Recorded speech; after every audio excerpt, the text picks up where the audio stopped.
Hello, I'm Michael Franklin, a student of Applied Arts and Sciences in Leadership at Texas A&M University in Commerce, Texas.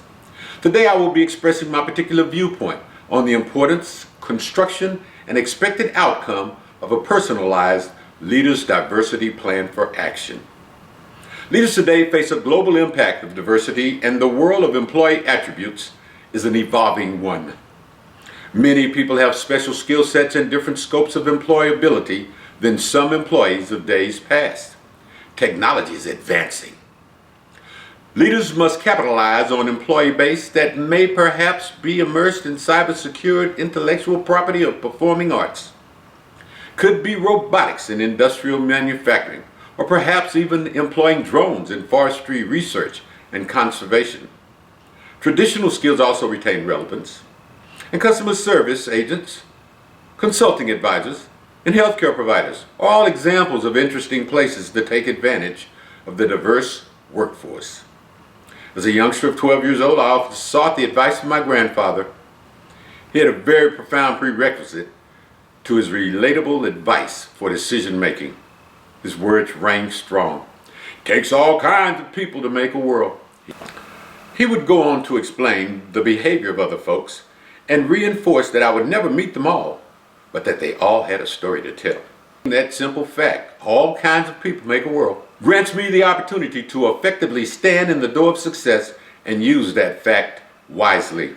My biggest change in leadership is formalizing my action plan to gauge tangible progress. That simple fact establishes the purpose of my diversity, equity, and inclusion action plan. My diversity action plan is quite simple. It's part 1, addresses employee professional and personal growth expectations. Part 2 requires that all of my employees actively engage in the cultural evolutionary transformation of the company.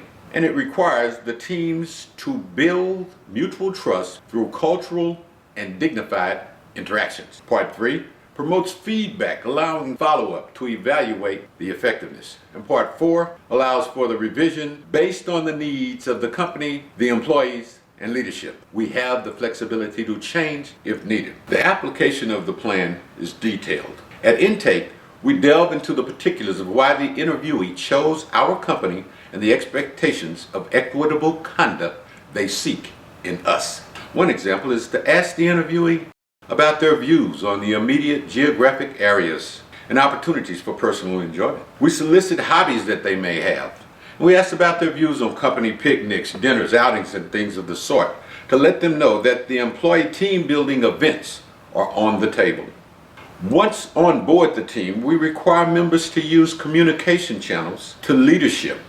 We provide a bulletin board made up of employee special interests right alongside the bulletin board that has the company policies and company interests. The third aspect of the plan is that we solicit co-worker originated peer praise for excellence in teamwork. Now, we solicit recommendations for team specificity in assignment while remaining oriented to the big picture of the company's success. So a team member can suggest that we do some change, or that someone in that team gets an attaboy for doing something great. We present a standard good work form that we've created, and that form will be on the board, as you can see here. Now, this will focus our legitimacy as a company that cares, and present gift cards when they're justified for this form that you see. This is a very sensitive portion of the executable plan and offers the possibility that the plan may not work for lack of interest and participation. If there are negative results, then it is likely that I will have to re-engage my employees, relook the incentive approach for teamwork, and adjust mentoring to include multiple workers, granting the new employee multiple points of view. The fourth aspect of the plan is to grant employees the opportunity to recommend significant improvements in company procedures and revisions of the diversity plan itself. Here, we look at the suggested work procedure modifications. We do a backwards look and evaluate any major improvements. The recommended employee will get a monetary bonus for the reward, and we focus on team success. My life history significantly influences my diversity action plan. My origins include living in a barn as a young child in Canyon, Texas, attending segregated movie houses and segregated schooling until my 8th grade year in Amarillo, Texas. I was often told that I had to be very good at everything to ever gain anything. My history as an Army Command Sergeant Major of 26 years of service presented me with the daily life interactions with multiple U.S. allies, American statesmen and women, my soldiers, peers, and leaders senior to me.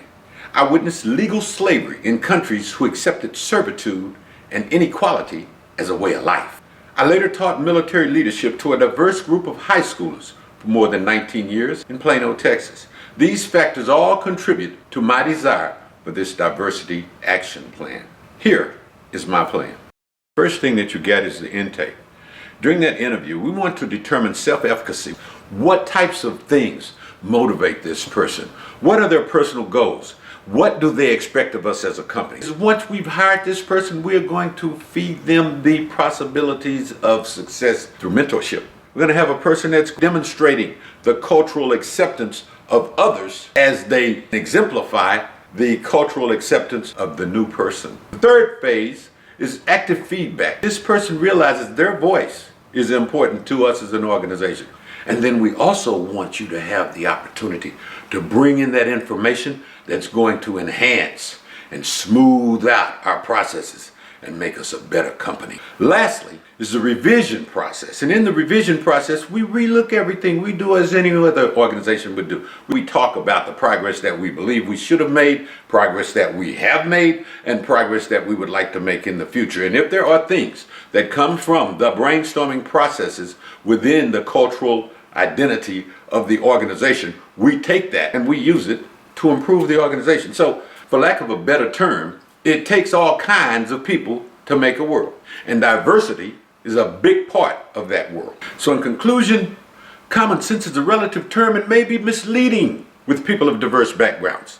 So common sense is not always common. The fact that it takes all kinds of people to make a world certainly assists in determining the different aptitudes, attitudes, points of view, and strengths of character in employees. For these reasons, a diversity, equity, and inclusion plan is of great benefit to my leadership, my requirements, and abilities to make my company thrive.